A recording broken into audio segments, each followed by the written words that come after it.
Kumusta po kayo? Bago po ang lahat, first things first.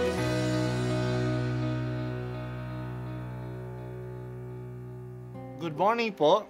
Sinisimulan po natin ngayon ang first things first.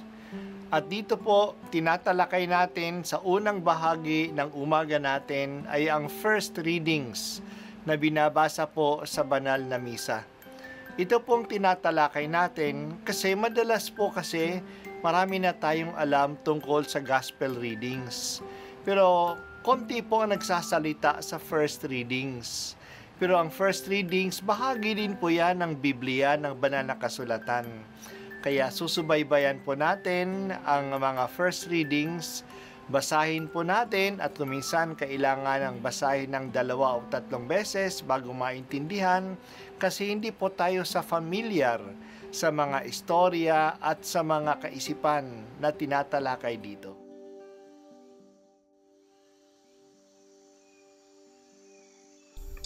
Ang pagbasa mula sa aklat ni Propeta Ezekiel. 5 araw noon ng 4 na buwan ng 5 taon ng pagkatapon kay Haring Joaquin. Ako na saserdote at anak ni Buzi ay nasa Kaldea sa baybayin ng Ilog Kebar nang kausapin ng Panginoon. Nang ako'y tumingala, naramdaman ko ang malakas na hanging nagmumula sa hilaga at nakita ko ang makapal na ulap na naglilingid ng liwanag. Tuwing kikidlat may isang bagay na kumikislap, parang makinang na tanso. Sa sentro ng bagyong ito, may 4 na nilalang na buhay na anyong tao.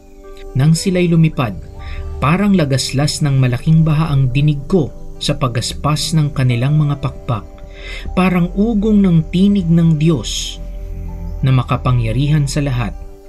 Parang ragasan ng isang malaking hukbo. Nang sila'y tumigil, ibinaba nila ang kanilang mga pakpak at mula sa ibabaw ng bubungan, narinig ang isang malakas na tinig. Nang tumigil nga ng paglipad ang 4 na nilalang, binayaan nilang nakalaylay ang kanilang mga pakpak.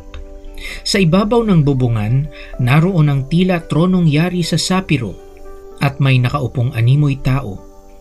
Mula sa baywang nito pataas ay may nagniningning na tila makinis na tanso.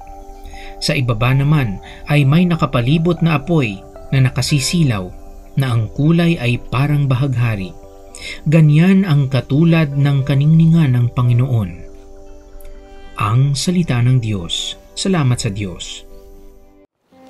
Nagsisimula tayo ngayon ng pagbasa mula sa aklat ni Propeta Ezekiel.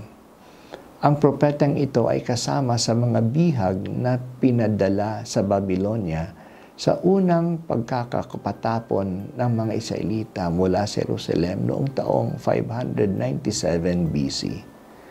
Doon sa Babylonia, isang araw ng mga taong 593 BC, natanggap ni Propeta Ezekiel ang tawag ng Diyos sa kanya na maging propeta sa pamamagitan ng pangitain sa hilog ng Kebar. Doon nagkaroon siya ng pangitain na siya ay nasa presensya ng Diyos na dakila. Ang Diyos ay parang isang nakaluklok sa maningning na trono.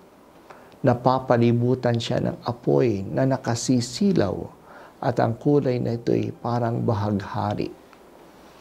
May mga kidlat sa paligid niya at may mga anghel na lumilipad-lipad paikot sa kanya. Ang bawat isa ng anghel ay may 4 na pakpak at ang tunog ng pakpak ay parang ragasa ng malaking hukbo. Puno ng kapangyarihan at kaluwalhatian ang pangitain niya. Katangi-tangi ang pangitain ng presensya ng Diyos kay Ezekiel kasi ito'y nangyari sa labas ng lupain ng Israel. Ang paniniwala ng mga tao noon na si Yahweh, ang kanilang Diyos, ay ang Diyos ng mga Israelita lamang at doon lang siya sa lupain ng Israel. Pero dito siya nagpakita sa labas ng lupain ng Israel. Ang Diyos pala ay hindi lang Diyos sa kanilang lupain. Siya ay matatagpuan din sa labas ng kanilang lupain. At siya ay Diyos hindi lang ng mga Israelita, kundi ng lahat ng mga tao. Si Yahweh ay ang Diyos ng lahat. Ang kanyang kadakilaan at kapangyarihan ay matatagpuan kahit saan. Ang katotohanan ito ay dapat nating alalahanin kasi para sa atin ang Diyos ay matatagpuan lang sa katangi-tanging lugar tulad ng simbahan. Hindi. Diyos siya. Diyos din siya sa mall, sa daan, sa opisina, sa palengke, at sa kwarto natin. Kahit saan, nandoon siya. Kung isipin lamang natin ang Diyos ay nandoon kung nasaan tayo. Tayo ba'y gagawa ng masama? Akala ba natin na hindi niya alam ang ginagawa natin? Na hindi niya napapansin ang ating mga dasal at mabubuting gawa kahit na walang nakakakita? God is everywhere. Purihin natin palagi ang Diyos kahit saan man tayo. Nandyan siya palagi. Dakila ka o Diyos na palagi kang kapiling namin. Nandyan ka sa aking sanggalang at patnubay sa lahat ng lugar.